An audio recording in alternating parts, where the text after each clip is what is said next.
انسان کی زندگی میں جو چیزیں اسے بہت زیادہ نقصان دیتی ہیں اور بہت پیچھے چھوڑ دیتی ہیں، دنیاوی معاملات سے لے کر روحانی، اخلاقی، قلبی اور قرب الہی کے معاملات تک کو جو چیزیں نقصان پہنچاتی ہیں، ان میں ایک بڑی چیز غفلت ہے۔ ایک لفظ ہوتا ہے جو ہمیں اکثر سننے کو ملتا ہے کہ آپ کی توجہ نہیں ہے۔ یہ ڈھیر سارے لوگوں کا مطالبہ ہوتا ہے، اہل خانہ بھی مطالبہ کرتے ہیں، کئی موقع پر والدین بھی مطالبہ کرتے ہیں، غرباء بھی مطالبہ کرتے ہیں کہ امیروں کی ہماری طرف توجہ نہیں ہے۔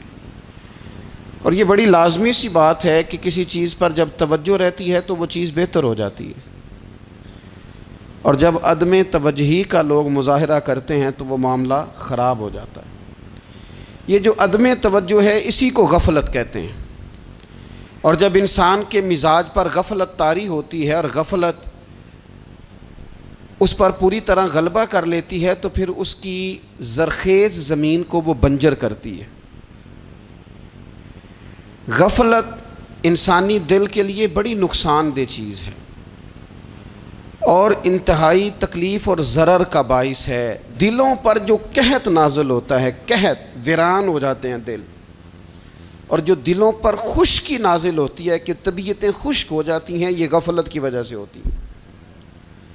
جو لوگ غافل ہو جاتے ہیں نا، اپنے معاملات کا دھیان نہیں رکھتے، دیکھیں نا، آپ کو کھانا کھاتے بھی غافل نہیں ہونا چاہیے۔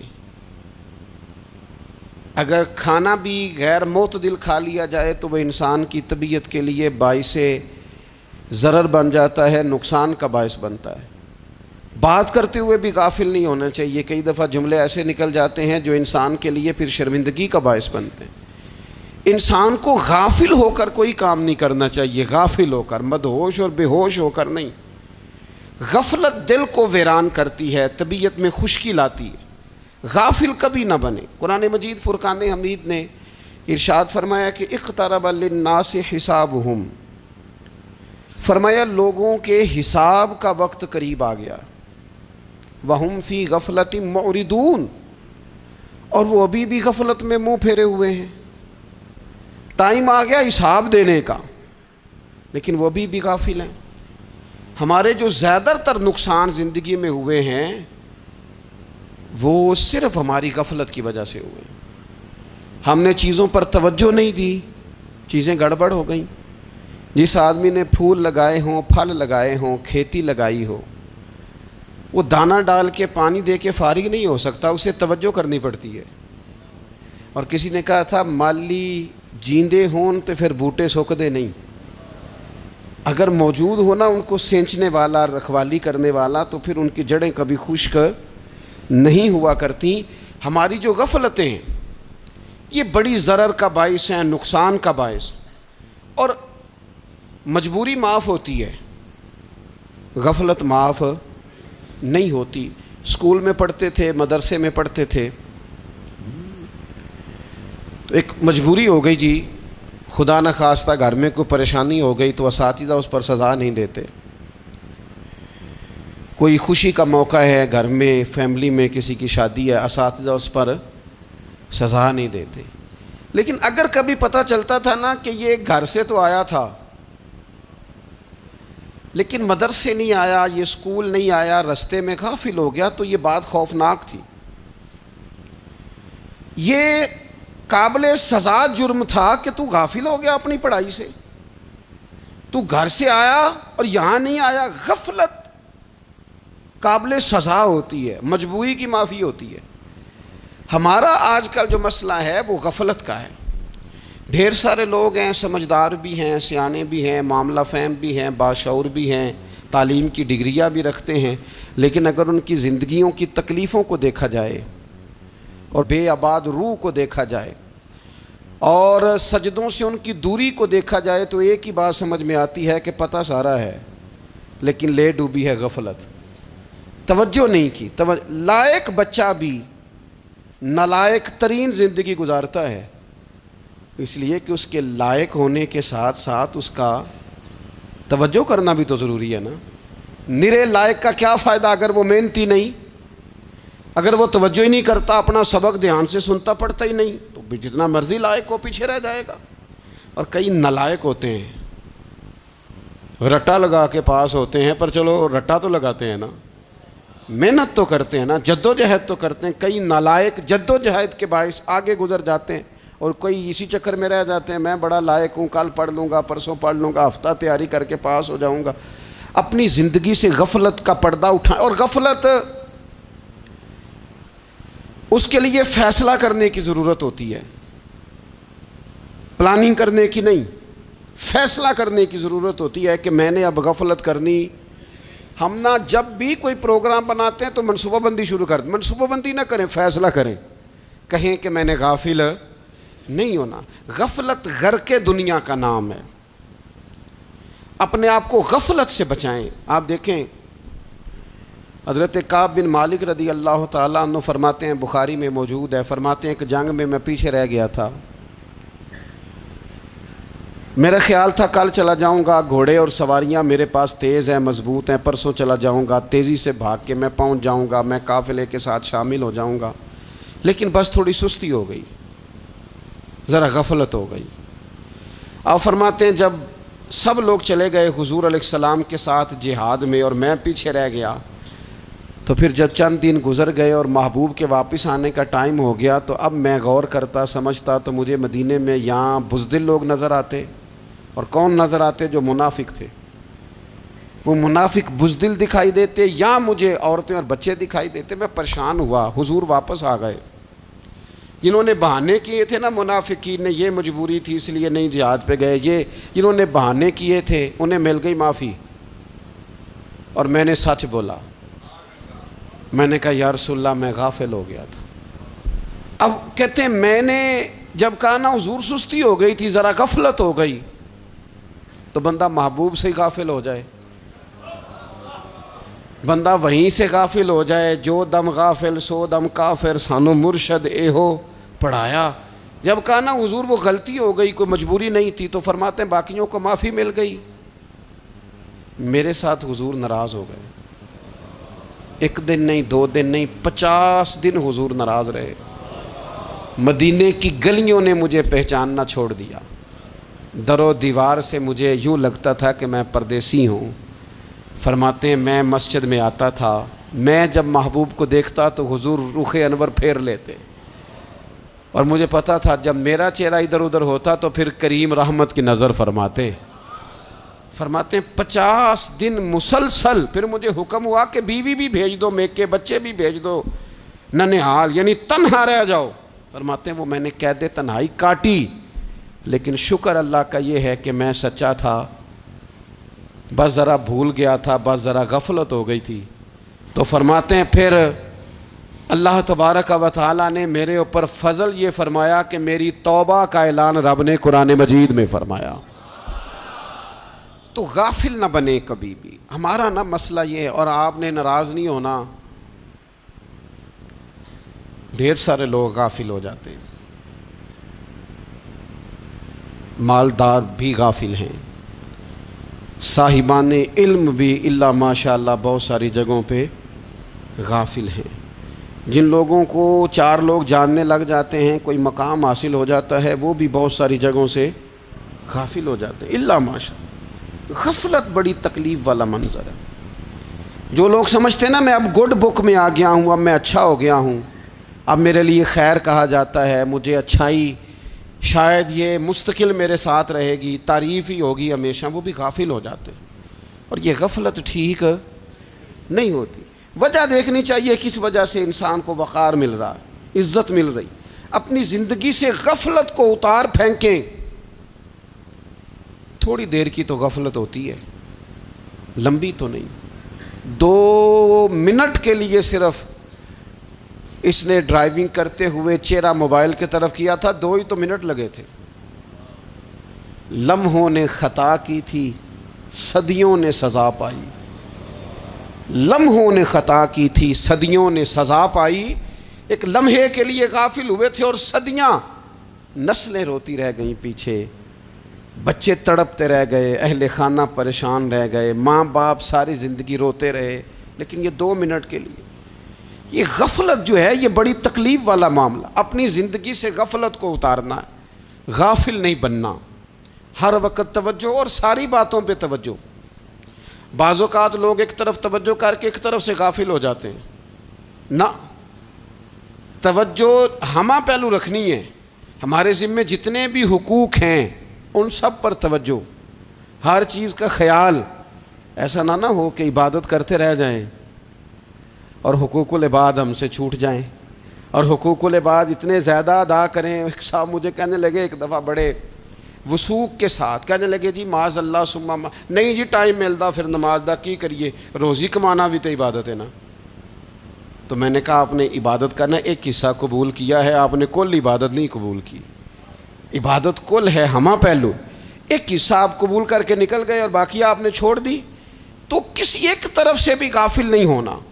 جتنی ذمہ داریاں ہیں، جتنی ڈیوٹیاں ہیں، ان سب کا خیال. اور جو بڑا آدمی ہوتا ہے، بڑا گھر میں بڑا ہو، قبیلے میں بڑا ہو، علاقے میں بڑا ہو، ادارے میں بڑا ہو، کلاس میں بڑا ہو، جو بڑا ہے اس کی تو ساری آنکھیں کھلی ہوئی ہونی چاہیے. ایک ایک پر اس کی نظر ہونی چاہیے کہ میری کہاں ضرورت ہے، کہاں مجھے اشک شوئی کرنی ہے، کس کے ساتھ میں نے کس طرح محبت کا رویہ رکھنا ہے. غافل نہ بنے. اچھا جی اب کیسے پتہ چلے گا کہ ہم غافل ہیں؟ یہ کیسے پتہ چلے گا؟ آپ کسی بندے سے بھی پوچھ لیں حالات کیا ہیں تو کہتا ہے اللہ کا شکر ہے کبھی کسی کا دل نہیں دکھایا، اللہ کا شکر ہے جی زمانہ ہو گیا 5 نمازیں پڑھتا ہوں، اللہ کا شکر ہے جی. کیسے پتہ چلے گا غافل ہیں؟ پہلی علامت ہمارے علماء اور صوفیاء نے غافل بندے کی لکھی ہے. اس آئینے میں نے اور آپ نے اپنا آپ دیکھنا ہے. غافل بندے کی پہلی علامت یہ ہوتی ہے کہ وہ دنیاوی کاموں میں چست ہوتا ہے اور اللہ اور اس کے رسول کی فرما برداری میں سست ہوتا ہے. یعنی نماز کے وقت تو اسے نیند ستاتی ہے، پریشانی ہوتی ہے، لیکن اگر کسی جگہ مال مل رہا ہو، پیسے مل رہے ہوں، وہاں جانا ہو تو پھر اسے کوئی چیز بھی تنگ نہیں کر. دنیاوی کاموں میں چست ہوگا، یعنی ٹی وی کے آگے، موبائل کے آگے وہ گھنٹوں بیٹھا ہوا ہے. اور اگر اسے 25 منٹ قرآن پاک سننا پڑ جائے، اگر اسے 20 منٹ دینی محفل میں بیٹھنا پڑ جائے، اگر اسے کہا جائے کہ تو 20 رکعت نماز نفل ادا کر، دنیاوی کاموں میں چست ہے، دینی کاموں میں، یہ غفلت کی پہلی علامت. پھر ذاتی معاملات پہ پیسہ خرچ کرنا ہو تو ڈھیر سارا ہے، کسی غریب کی مدد کرنی ہو تو. وہ ہمارے ایک دوست ہیں، وہ اکثر کہا کرتے ہیں، وہ کہتے ہیں آج کل کسی سے کہنا فلائی کام میں، دینی کام میں، کسی کی مدد میں کچھ 4 پیسے خرچ کرنے ہیں تو لوگ کہتے ہیں ہاتھ تنگ ہے. ہاں کوئی سستا پلاٹ ملتا ہو نا، اور اگر یہ سمجھ آ جائے کہ وہ مجبور ہے بیچارہ بیچنے والا، تو پھر کہتے ہیں میں 2-3 دوستوں کو پھاڑ لے سن. ذاتی کاموں میں جب بندہ چست ہو اور دینی کاموں میں سست ہو تو مطلب یہ ہے کہ بندہ غافل ہے. پہلی علامت غفلت کی. اور غفلت کی دوسری نشانی یہ ہے کہ انسان گناہ کے کاموں کو معمولی سمجھنے لگ جاتا ہے. یہ غافل بندے کی نشانی ہے. گناہ کو معمولی سمجھتا ہے، چھوٹا سمجھتا ہے. آج کل لوگ کہتے نہیں میں کو اکیلا کر رہا ہوں، ساری دنیا ہی کرتی ہے. اور جناب کیا ہو گیا اگر یہ غلطی ہو گئی تو بندے سے ہو ہی جاتا ہے. گناہ کو معمولی سمجھنا، چھوٹا سمجھنا اور کہنا پھر کیا ہو گیا ہے، انسان سے غلطی ہو جاتی ہے. آپ دیکھ لیں کہ سینکڑوں بیسیوں گناہوں کا بوجھ ہمارے سروں پہ ہوتا ہے، لیکن کوئی ہمارا دبدبہ ہے، کوئی ہماری گفتگو ہے، کوئی ہمارے جملوں میں خود پسندی ہے، کوئی ریاکاری ہے، کوئی تصنع ہے. یہ غافل بندے کی علامت ہے. نبی اکرم صلی اللہ تعالیٰ علیہ وآلہ وسلم نے فرمایا مومن اپنے گناہوں کو پہاڑ کی طرح سمجھتا ہے. یہ بخاری میں حدیث ہے. مومن پہاڑ کی طرح جانتا ہے اور وہ ڈرتا ہے کہ کہیں وہ پہاڑ اس کے اوپر گر نہ جائے، یعنی کہیں مجھے میرے گناہ کی سزا نہ مل جائے. چھوٹے گناہ کو بھی پہاڑ جانتا ہے، یار مجھ سے غلطی ہو گئی، مجھے ٹھیک کر لینی چاہیے، مجھے معافی لے لینی چاہیے، مجھے توبہ کر لینی چاہیے. مومن اپنے اوپر گناہ کو پہاڑ کی جانب سمجھتا ہے. اور حضور علیہ الصلوۃ والسلام فرماتے ہیں کہ یہ جو فاسق اور فاجر ہوتا ہے نا، اللہ کا نافرمان، یہ گناہ کو مکھی کی طرح سمجھتا ہے، یہ سمجھتا ہے میں نے اشارہ کرنا ہے مکھی نے اڑ جانا ہے۔ مومن کی علامت یہ ہے کہ وہ پہاڑ جانتا ہے اگر غلطی ہو جائے تو پہاڑ۔ امام اعظم ابو حنیفہ رحمۃ اللہ علیہ گزر رہے تھے تو بارش ہو گئی تھی اور کوفہ میں کیچڑ تھا، تو آپ نے جو جوتے پہنے ہوئے تھے ان جوتوں سے چلتے ہوئے نا آپ کے پاؤں سے کچھ مٹی اڑی، تو سامنے ایک یہودی تھا، اب اس زمانے میں دیواریں کچی ہوتی تھیں، اس کے دیوار پر جا کے وہ مٹی جو تھی وہ لگ گئی۔ اب امام صاحب بڑے پریشان ہوئے کہ میں نے اس کی دیوار کو آلودہ کر دیا۔ یہاں تو لوگ اپنی اینٹیں رکھتے رکھتے کئیوں کی دیواریں توڑ ہی دیتے ہیں، اور پھر وہ اس پر ماننے کو بھی تیار نہیں ہوتے، تسلیم کرنے کو بھی تیار نہیں ہوتے۔ وہ کہتے ہیں پھر کیا ہو گیا، اب ہمارا یہاں گھر ہے تو ہم نے ٹرالی منگوانی نہیں تھی، ہمارا حق بنتا تھا۔ امام صاحب کے پیروں سے ذرا کیچڑ اڑا، یہودی کی دیوار پہ لگا، اس کی کچی دیوار تھی۔ امام صاحب پریشان ہو گئے، سوچنے لگے کہ اگر میں دیوار سے یہ کیچڑ اتارتا نہیں تو یہ بھی زیادتی ہے، میں نے اس کی دیوار کو گدلا کر دیا، اور اگر میں اتارتا ہوں تو کچھ مٹی اس کی دیوار کی بھی اتر جائے گی، کچی دیوار ہے، یہ بھی زیادتی ہے۔ مومن گناہ کو پہاڑ کی طرح سمجھتا ہے کہ کہیں گر نہ جائے، اس کی بھی کہیں سزا نہ مل جائے۔ امام صاحب نے اس کے دروازے پہ دستک دی، وہ باہر آیا تو اتفاق سے وہ آپ کا مقروض بھی تھا، اس نے پیسے دینے تھے۔ باہر نکلتے ہی کہنے لگا اوہ آپ تو قرض لینے آ گئے، میرے پاس تو ابھی گنجائش نہیں ادا کرنے کی۔ تو امام صاحب کہنے لگے تو قرض چھوڑ، وہ میں نے معاف کیا، میرے سے ایک غلطی ہو گئی ہے۔ میں آ رہا تھا، لکڑی کے جوتے اس زمانے میں کھڑاؤں لوگوں نے پہنے ہوتے تھے، کہا وہ میرے پیروں سے ذرا کیچڑ اڑا ہے، تیری دیوار پہ لگ گیا ہے۔ اب میں بڑی دیر سے کھڑا سوچ رہا ہوں کہ اگر میں تیری دیوار صاف نہ کروں تو میں نے یہ میلی کر دی، گدلی کر دی، یہ بھی بات درست نہیں ہے، زیادتی، اور اگر میں اسے صاف کرتا ہوں کچی دیوار سے کچھ مٹی اتر جائے گی تو یہ بھی زیادتی ہے، اب تو بتا میں کیا کروں۔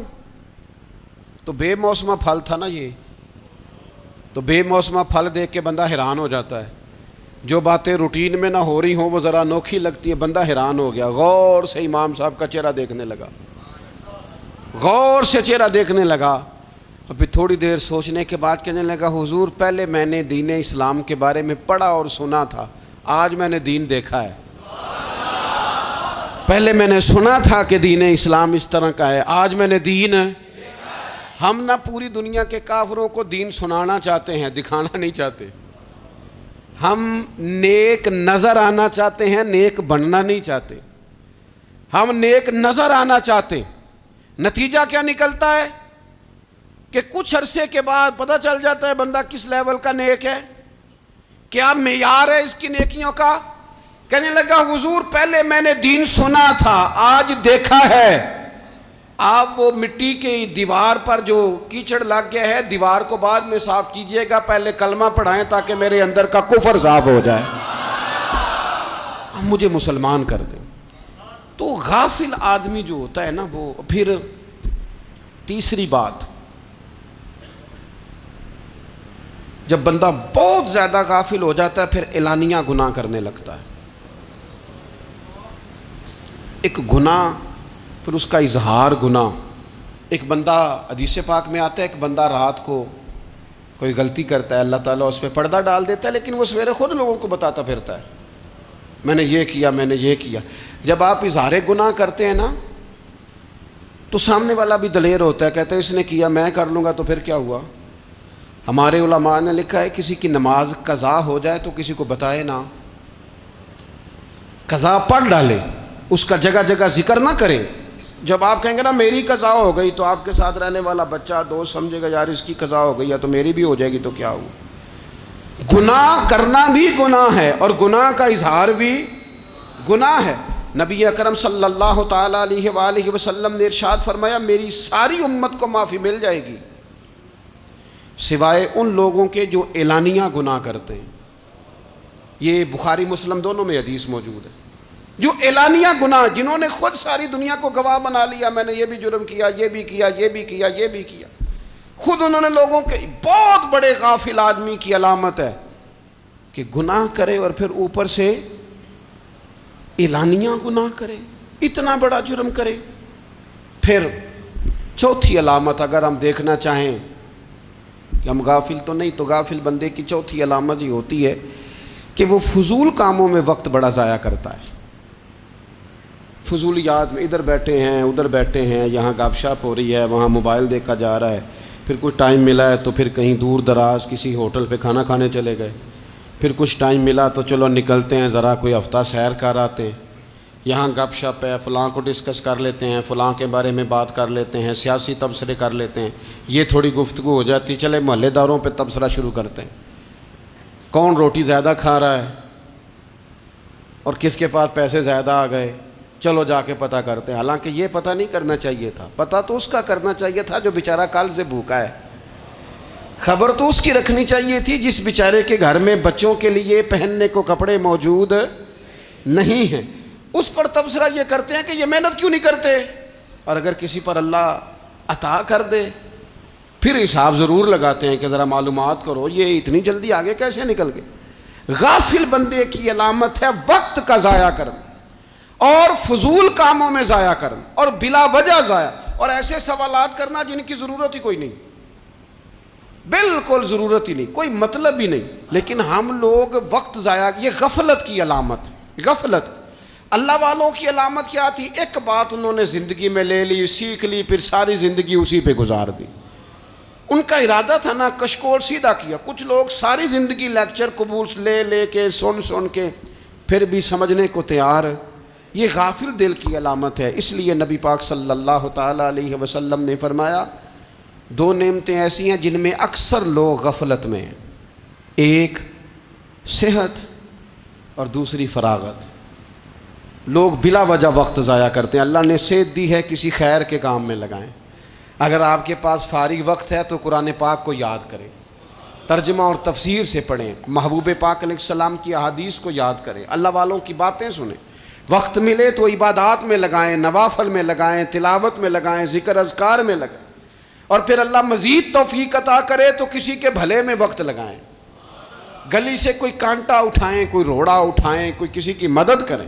لیکن یہ غافل ہونے کی علامت ہے کہ اپنے وقت کو ضائع کرنا. اور پھر اسی طرح غفلت کی پانچویں علامت یہ ہے کہ اگر بندے کو دنیا سے پورا پیار ہو جائے, یعنی شب قدر میں بھی آ کے کہتا ہے یا اللہ کبھی پیسے دے دینا, شب برات والے دن بھی کہتا ہے کہ مالک اگر کبھی کوئی ایسا سبب لگ جائے نا, یعنی بیت اللہ شریف کے سامنے کھڑے ہو کے بھی اگر اس نے مال ہی مانگنا ہے وہاں بھی اس نے یہی سوال کرنا ہے, حب دنیا اتنی غالب آ جائے. تو یہ غافل ہونے کی علامت. دنیا ضرورت ہے, مقصد نہیں ہے. دنیا کی حاجت ہے, مقصد نہیں ہے. یہ مقصود نہیں. اور جب لوگ فقط دنیا کے مال کو, دولت کو, نبی پاک علیہ السلام نے فرمایا وہ لعنتی ہے جو درہم اور دینار کا بندہ بن گیا ہے, پیسوں کا بندہ بن گیا ہے. مل جائے تو خوش ہوتا ہے, نہ ملے تو تکلیف میں آ جاتا ہے. یہ غافل بندے کی علامت. مومن تو وہ ہوتا ہے کہ دولت رزق حلال ضرور کماتا ہے تاکہ کسی کے آگے ہاتھ نہ پھیلانا پڑے, کوشش ضرور کرتا ہے, پر دنیا کو جیب میں جگہ دیتا ہے, دل میں نہیں دیتا. اس کی جگہ جہاں ہے اسے وہاں رکھتا ہے, اسے دل میں جگہ. دل تو ایک ہے, اس میں رب و رسول کو بسائیں گے یا کسی اور کو بسائیں گے. تو حب دنیا یہ غافل ہونے کی بہت بڑی علامت ہے. پھر اسی طرح جو بندہ رب کریم کو جانتا نہیں نا وہ بھی غافل ہو جاتا ہے. ایک تو جو یہ نہیں نہ جانتا کہ رب کریم سزا دے گا, مجھے دیکھ رہا ہے, اسے نہ اونگ آتی ہے نہ نیند آتی ہے, جو اس کی معرفت نہیں رکھتا کہ میرا رب ہر وقت مجھے دیکھ رہا ہے, وہ بھی غافل ہو جاتا ہے. جسے پتہ ہونا کہ مجھے دیکھ رہا ہے وہ غافل نہیں ہوتا. اور جو یہ سمجھ لیتا ہے نا کہ شاید معاذ اللہ ثم اس یقین کو پکا نہیں کرتا, وہ غافل ہو جاتا ہے. اور ایک جو یہ نہیں نہ جانتا کہ رب مہربان کتنا ہے وہ بھی غافل ہو جاتا ہے. مجھے بتائیے سب سے زیادہ تو بندہ اس کے دروازے پہ جاتا ہے نا جو سب سے زیادہ مہربانی کرنے والا ہو, اس دروازے سے بندہ اٹھتا ہی نہیں. تو جس کو یہ یقین ہو جائے نا سب سے زیادہ کرم فرمانے والی ذات اللہ رسول کی ہے, وہ کبھی رب رسول سے غافل نہیں ہوتا. وہ کبھی اللہ رسول کا دروازہ چھوڑ کے نہیں جاتا، وہ کبھی کسی اور جگہ جا کے پناہ تلاش نہیں کرتا۔ جسے پتہ چل جائے نا وہ کریم کتنا ہے، مہربان کتنا ہے۔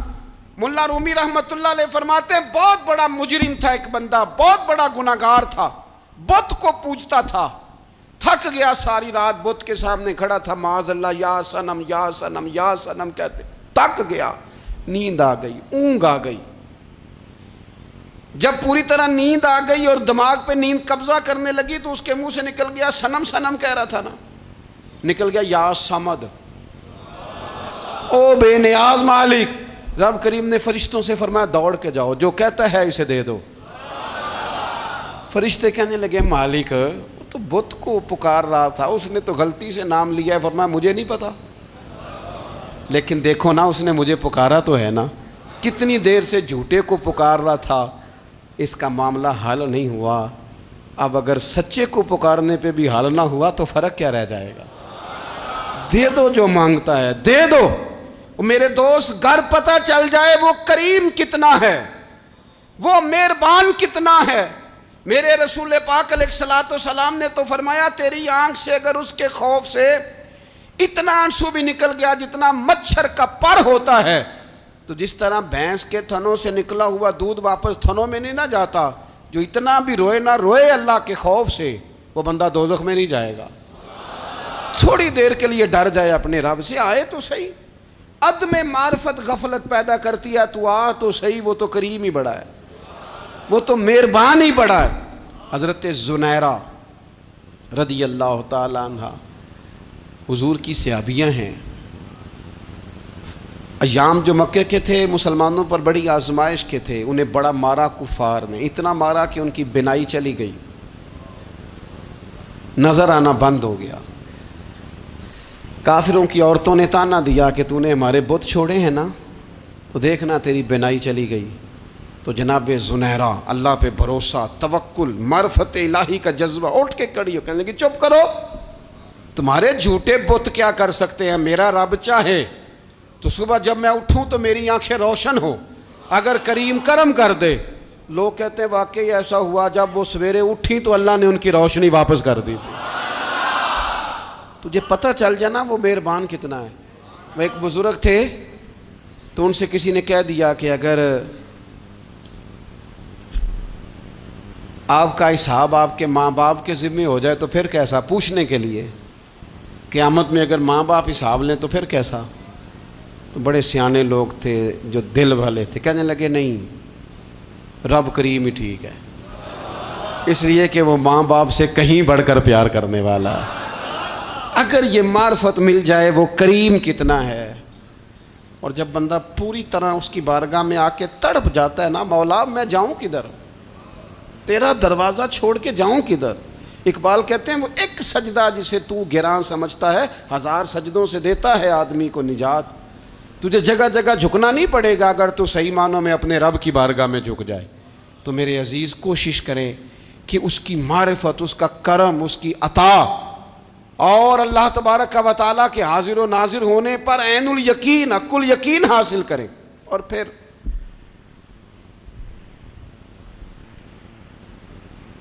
آٹھویں بات یہ ہے کہ غافل لوگوں کی صحبت بھی بندے کو غافل کر دیتی ہے۔